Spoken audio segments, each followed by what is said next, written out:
Assalamualaikum warahmatullahi wabarakatuh. Saya VG Adelis Felana, MTMC 8310167 dari kelompok 17. Di sini saya akan mempresentasikan mengenai analisis bivariat. Pada praktikum 2 ini, ada 4 item yang harus dianalisis menggunakan analisis bivariat. Yang pertama adalah menganalisis hubungan antara umur dengan kejadian TB paru yang nantinya harus menggunakan uji Chi-square yang mana umur nanti akan dibagi menjadi dua kelompok atau dua kategori dengan menggunakan value, di mana kode 0 untuk usia 15 sampai 54 tahun dan kode 1 untuk usia lebih dari 55 tahun. Item yang kedua adalah menganalisis hubungan antara pendidikan dengan kejadian TB paru menggunakan uji Chi-square 2 kali 2. Item yang ketiga adalah Dr. X ingin mencari perbedaan antara kadar hemoglobin sebelum dan kadar hemoglobin setelah pengobatan TB paru selama 1 bulan dengan menggunakan uji PET test. Yang keempat adalah menganalisis hubungan antara umur dengan HB setelah pengobatan selama 1 bulan dengan menggunakan uji korelasi Spearman.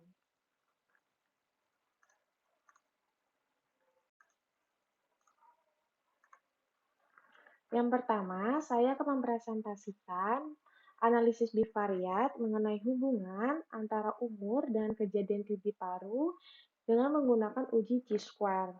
Langkah awal dalam pembuatan analisisnya itu adalah dengan membuat data kategori terlebih dahulu dari variabel lama, yaitu umur, menjadi variabel baru, yaitu umur TB.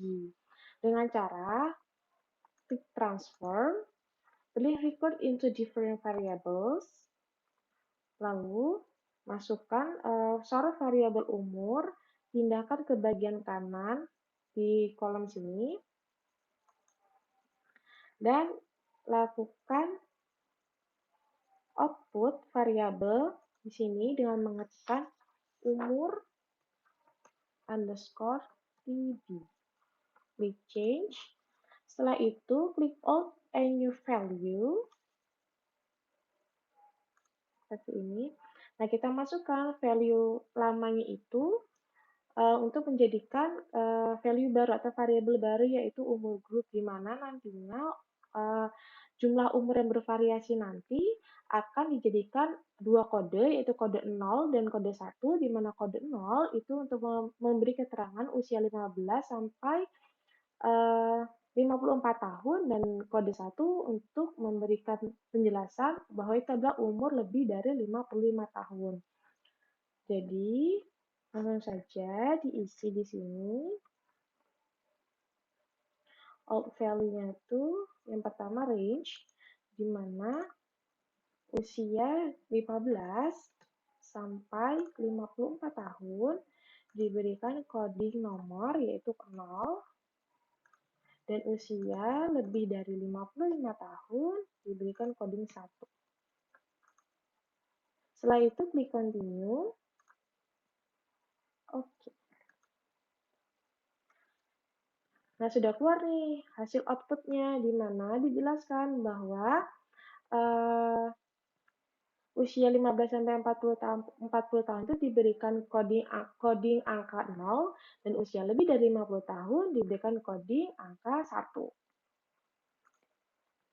Nah, sudah masuk, langsung kita masuk ke variable view. Di sini kita ubah desimalnya.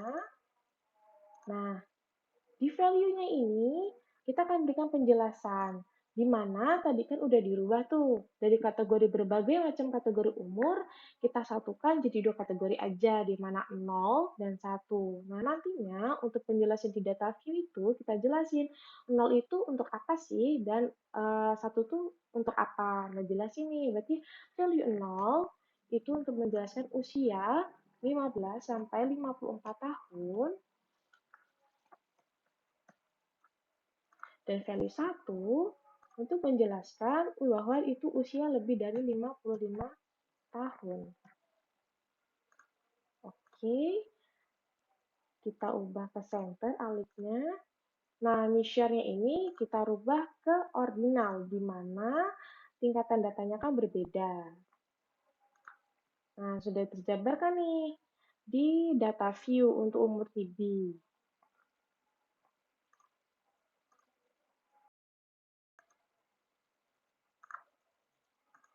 Selanjutnya, setelah melakukan membuat kategori data untuk umur TB tadi, selanjutnya kita akan melakukan uji T-square. Caranya adalah buka dulu tabel pada SPSS, di mana ini sudah terlampir pada praktikum 1, seperti ini. Sudah kita dapati.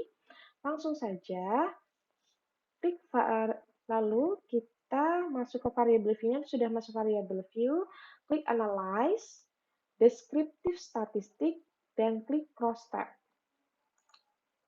Nah, jika sudah, kita masukkan nih row-nya ini, kita isi dengan umur TB, dan untuk kolom, ini kita isi sebagai TB paru. Nah, kenapa umur TB dimasukkan ke row? Ini maksudnya adalah karena karena umur ini termasuk dalam variabel bebas. Nah, variabel terikatnya itu adalah TB paru. Selanjutnya, klik statistik, lalu pilih chi-square dan RIX. Seperti ini. Klik estimates, lalu klik continue. Nah, jika sudah, aktifkan kotak sel, lalu pilih observe.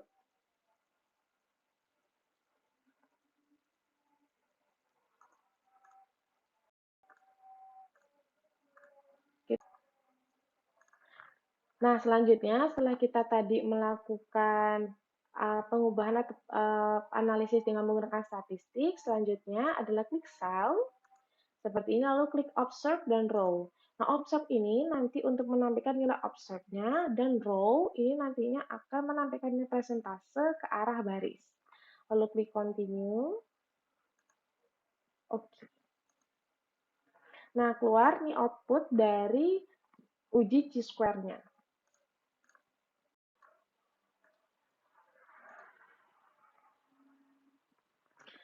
Selanjutnya, setelah hasil output-nya keluar, kita dapati di sini ada umur TB dan kejadian TB paru dalam cross tabulation-nya itu, nilai observe-nya itu masing-masing 21, 20, 5, dan 4. Sedangkan nilai row-nya itu terdapat 51,2%, 48,8%, 55,6%, dan 44,4%. Nah, selanjutnya adalah kita membaca tabel chi-square-nya. Tabel chi-square. Nah, kaidah yang kita ketahui adalah uji chi-square itu adalah tidak boleh ada satu sel saja yang mempunyai frekuensi. Yang artinya itu nanti hasilnya dapat dibaca pada continuity correction B ini. Seperti di sini. Namun, dikarenakan hasil yang didapatkan ada dua sel di sini, yang nilai expected-nya lebih dari 20%, maka yang digunakan untuk analisis itu adalah Fisher Exact Test, yang ini. Namun kita dapat lihat hasilnya dari continuity dan Fisher Exact Test itu hasilnya sama. Seperti ini. Lalu, untuk mengetahui ada atau tidaknya hubungan antara umur dan kejadian TB dapat dilihat dari jumlah exact value atau p-value-nya. Ini, exact value. Dia berjumlah 1,000 atau 1. Nah, dikarenakan jumlah exact test itu kan syaratnya harus kurang dari 0,05. Nah, hasil yang didapat itu tuh 1. Jadi, karena didapatnya 1 dan itu lebih dari 0,05, dengan demikian hasil statistiknya itu dapat disimpulkan tidak ada hubungan antara umur dan dengan kejadian TB. Kalau dia itu kurang dari 0,05 memiliki hubungan. Namun, dari hasil statistik yang kita dapat itu kan lebih dari 0,05, jadi tidak ada hubungan umur dengan kejadian TB. Nah, selanjutnya itu adalah tabel risk estimate. Ini dia risk estimate-nya ada odds ratio. dari umur TB. Nah, gimana sih cara bacanya? Cara bacanya itu adalah didapati hasil 0,840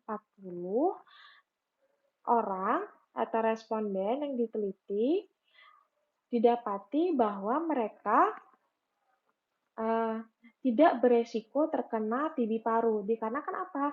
Karena nilai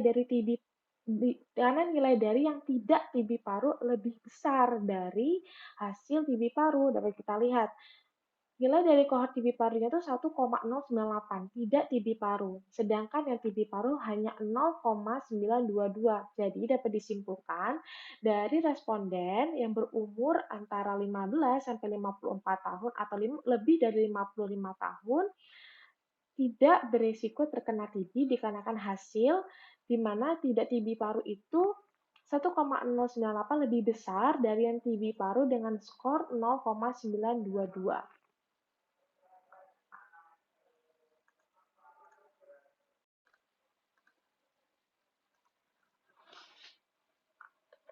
Yang kedua, saya akan mempresentasikan analisis bivariat mengenai hubungan antara pendidikan dengan kejadian TB paru menggunakan uji Q-square. Nah, langkah yang pertama itu tidak perlu mengkategorikan pendidikan, dikarenakan pendidikan sudah mempunyai dua data yang berbeda atau dua variabel yang berbeda, yaitu pendidikan tinggi dan pendidikan rendah. Nah, langsung saja masuk ke uji Q-square-nya dengan cara buka file SPSS Praktikum 1 seperti ini, lalu klik Analyze, Descriptive Statistic, Cross Tab. Nah, lalu masukkan variabel untuk di row maupun di kolomnya.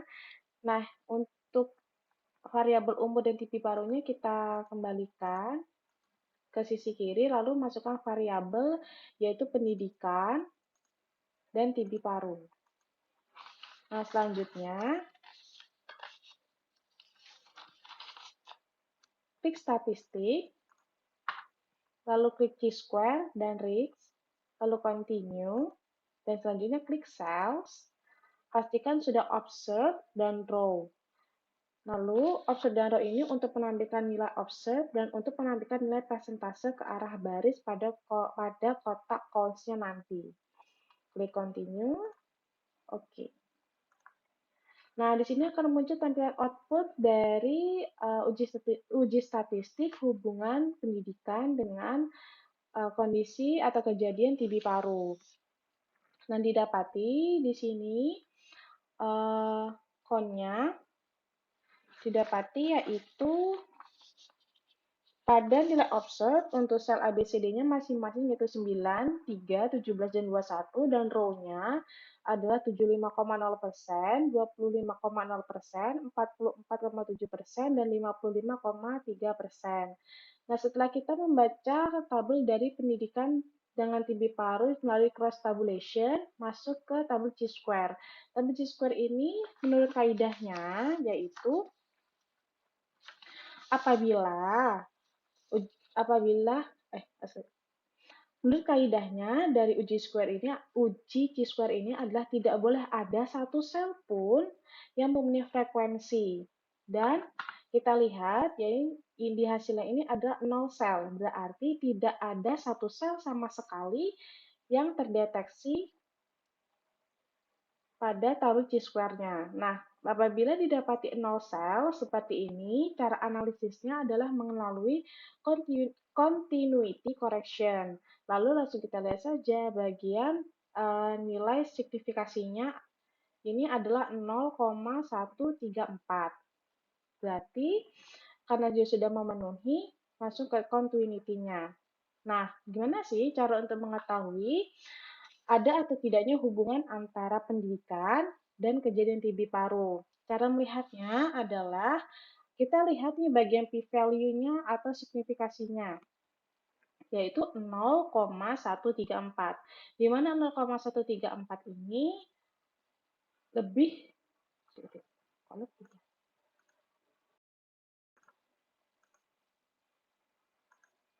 Nah, selanjutnya adalah masuk ke tabel Q-square. Pada tabel Q-square ini ada kaidahnya, yaitu kaidahnya dari uji square ini adalah tidak boleh ada satu sel saja yang mempunyai frekuensi, jadi harus nol. Nah, kita lihat pada keterangannya, ini penjelasannya pada analisis ini didapati ada 0 sel, dari 0,0% have expected conless 5. Jadi kosong, tidak ada frekuensinya. Berarti ini sudah memenuhi syarat dari kaidah Chi-square. Nah, kalau sudah memenuhi kaidahnya, menurut analisisnya itu melalui continuity correction. Kita lihat nih signifikasinya adalah 0,134. Nah, selanjutnya bagaimana sih cara untuk mengetahui ada atau tidaknya hubungan antara pendidikan dengan kejadian TB? Dapat dilihat di sini pada continuity correction-nya adalah 0,134, di mana syaratnya adalah p-value-nya itu harus kurang dari 0,05 dan didapati hasil adalah 0,134, di mana hasil itu berarti 0,134 ini kurang dari 0,05 sehingga ada hubungan antara pendidikan dengan kejadian TB paru. Nah, selanjutnya kita masuk ke risk estimate. Risk estimate ini didapati rasionya adalah 3,704. Gimana sih cara bacanya? Cara bacanya adalah berarti didapati ada 3,706 responden dengan pendidikan rendah atau tinggi memiliki resiko terjadi TB paru, yaitu memiliki resiko terjadi TB paru. Kenapa bisa seperti itu? Karena didapati hasil antara TB paru dan tidak TB parunya itu lebih tinggi di TB parunya, yaitu 1,675, sedangkan yang tidak TB paru ada 0,452. Jadi dapat dipastikan bahwa ada hubungan antara pendidikan dengan kejadian TB paru.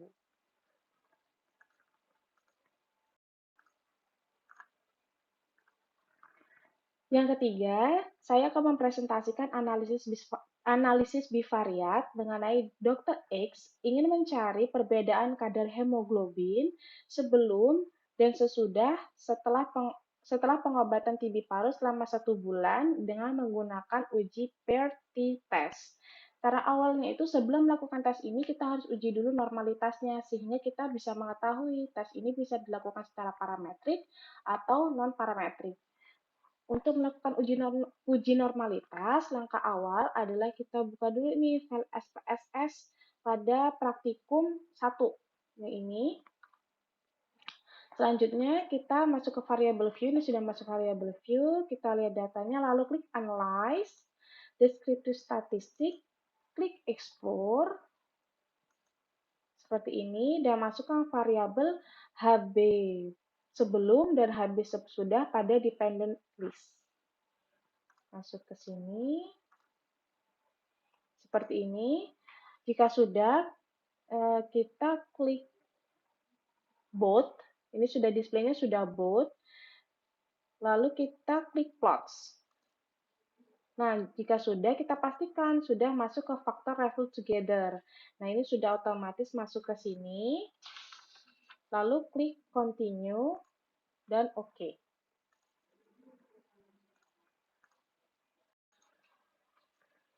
Yang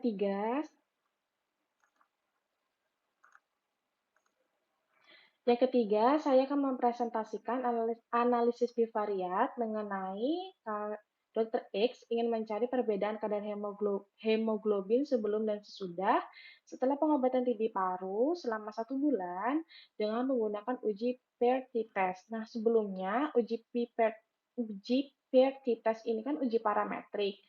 Namun, untuk pasti atau tidaknya harus menggunakan uji parametrik, kita harus cek dulu mengenai uji normalitas. Nah, jadi setelah melakukan uji normalitas ini, kita bisa tahu nih, memang bisa dilakukan dengan menggunakan uji paired t-test yang parametrik atau menggunakan uji non-parametrik, yaitu uji Wilcoxon test.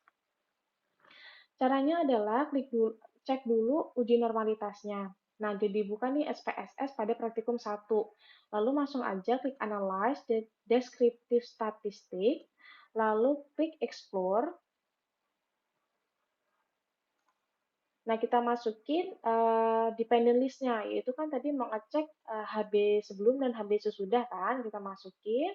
Kita pastikan display-nya tuh udah both, lalu klik plots. seperti ini. Nah, pastikan sudah masuk ke faktor level together, lalu centang normality plot with text. Continue, oke. Kita tunggu. Nah, keluar nih hasil output dari nilai normalitasnya. Kita dapati bahwa nilai normalitasnya itu, nah ini dia, test of normality. Keluar nih hasil output dari nilai normalitas. Nah, kita langsung saja masuk ke bagian tabel test of normality atau uji normalitasnya. Nah, kan tadi responden yang kita pakai itu adalah 50. Karena responden yang kita pakai itu jumlahnya 50, berarti kita dapat menganalisisnya itu melalui tabel Shapiro-Willig. Apabila lebih dari 50, baru kita menggunakan Kolmogorov-Smirnov. Nah, kita langsung masuk ya ke tabel Shapiro-Willig. Nah, kita langsung masuk ke bagian signifikasinya untuk melihat apakah p-value ini normal atau tidak. Nah, pada Habib-Pre itu didapati bahwa signifikasinya itu atau p-value-nya adalah 0,062, di mana kaidah dari nilai normalitas itu dikatakan tidak normal apabila kurang dari 0,05. Nah, pada Habib-Pre ini signifikasinya atau p-value-nya adalah 0,062, berarti dapat dikatakan bahwa Habib-Pre-nya itu adalah berdistribusi normal. Nah, selanjutnya kita cek juga Habib pos atau Habib sesudahnya. Nilainya adalah 0,0000, di mana itu kurang dari 0,05. Maka nilai Habib posnya ini dikatakan tidak berdistribusi normal. Nah, dikarenakan antara Habib pre dan Habib pos ini tidak sama hasilnya, salah satunya normal, salah satunya tidak normal, maka dapat dilakukan uji non-parametrik yaitu uji Wilcoxon test.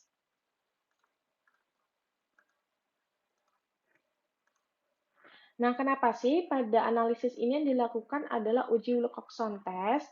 Dikarenakan variabel itu terdiri dari dua kelompok yang berpasangan, yaitu sebelum dan sesudah itu salah satu dua kelompok variabel yang berpasangan. Selanjutnya adalah kita lakukan uji Wilcoxon test-nya. Caranya adalah buka lembar kerja aplikasi SPSS pada praktikum 1, lalu klik Analyze, lalu kita cari non-parametric test. Nah, non-parametric test ini yang kita pilih adalah to relate sample. Iya, to relate sample. Nah, keluar nih. Ada test pair-nya. Nah, test pair ini kita isi dengan HB sebelum dan HB sesudah, yaitu HBP dan HB post. Selanjutnya, kita masuk ke aktifkan Wilcoxon. Nah, ini udah otomatis ya, aktifkan Wilcoxon. Lalu klik continue dan OK.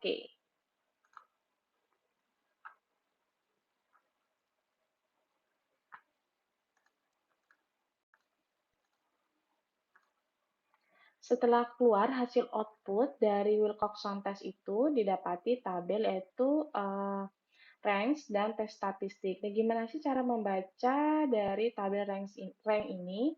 Caranya bacanya adalah tabel hasil EPSS Wilcoxon test menunjukkan perbandingan kadar hemoglobin sebelum dan sesudah pengobatan. Nah, didapati nih, masih terdapat 12 orang dengan HB setelah pengobatan masih di bawah normal, yaitu negative range. Jadi, cara bacanya adalah kita baca, salah. Setelah keluar output dari Wilcoxon test itu didapati ada dua tabel, yaitu rank dan tes statistik. Nah, cara membacanya adalah terdapat 12 orang yang hasil HB setelahnya pengobatan itu masih di bawah kadar HB normal. Gimana sih bisa taunya? Karena ini terdapat keterangan yaitu negative range. Nah, sedangkan pada positive range-nya ini terdapat 36 orang yang mempunyai HB lebih baik dari atau setelah pengobatan kiku.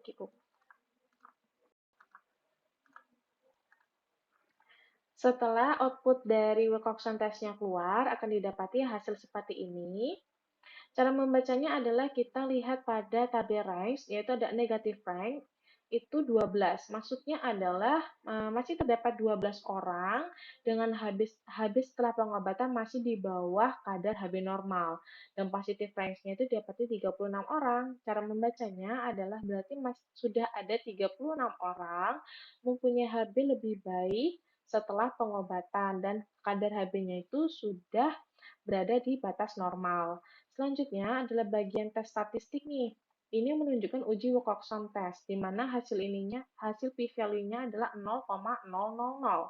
Nah, kaidahnya adalah apabila p-value-nya itu kurang dari 0,05, itu terdapat perbedaan. Tapi kalau lebih dari 0,05, berarti tidak ada perbedaan. Nah, hasil p-value-nya dari tes statistik pada Wilcoxon test itu adalah 0,000, berarti di bawah 0,05. Jadi, didapati bahwa terdapat perbedaan antara kadar Hb setelah terdapat perbedaan atau perbandingan kadar hemoglobin sebelum dan sesudah pengobatan.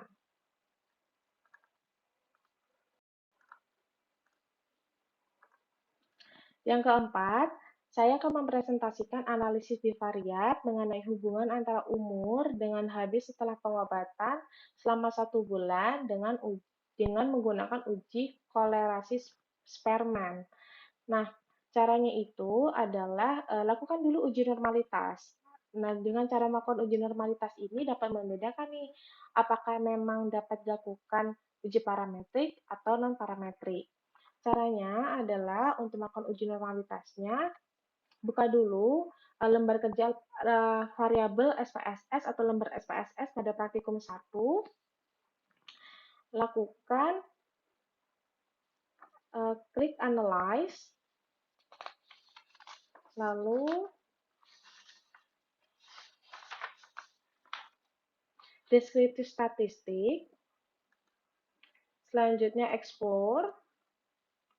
Nah, kita masukin nih, kan yang mau dicari itu adalah Hb sesudah dan umur. Berarti dimasukkan adalah Hb sesudah dan umur.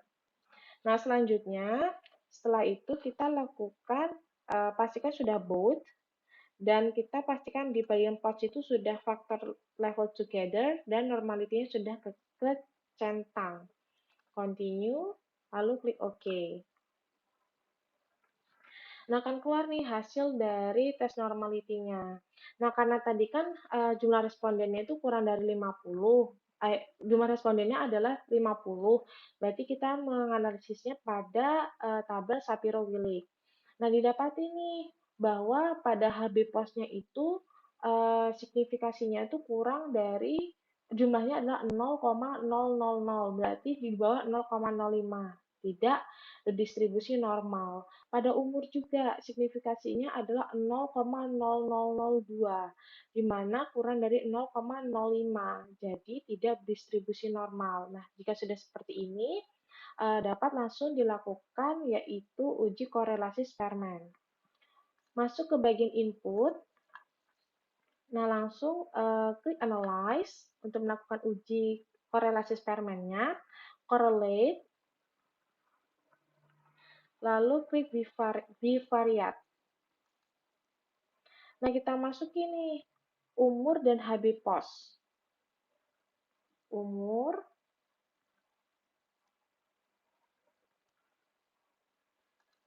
dan Hb POS.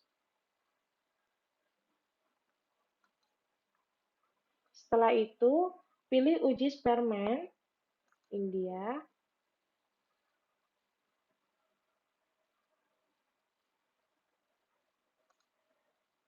Lalu pilih two-tailed pada tes signifikasinya, karena hipotesisnya akan dua arah, lalu klik OK. Sudah pilih uji Spearman dan two-tailed. Oke. Nah, keluar nih hasil dari tes Spearman-nya, yaitu didapati dari hasil diperoleh signifikasinya atau p-value-nya adalah 0,3 12. Ini menunjukkan bahwa korelasi antara umur dan kadar Hb pos pengobatan 1 bulan itu tidak bermakna. Dikarenakan dapat kita lihat nih, nilai dari 0,02 sampai 0,39 itu maknanya adalah rendah atau lemah. Dan kita dapati tadi hasilnya adalah outputnya 0,312 di mana nilai itu berada di rentan 0,20 sampai 0,39, jadi bermakna rendah, sehingga menunjukkan bahwa korelasi antara umur dengan kadar Hb pas pengobatan 1 bulan itu tidak bermakna. Nah, lalu dari korelasi eksperimennya sebesar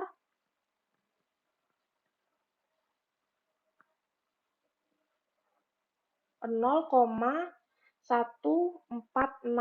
Ini menunjukkan korelasi negatif dengan kekuatan korelasi sangat lemah. Sekian presentasi mengenai analisis bivariat yang dapat saya sampaikan. Kurang lebihnya mohon maaf. Wassalamualaikum warahmatullahi wabarakatuh.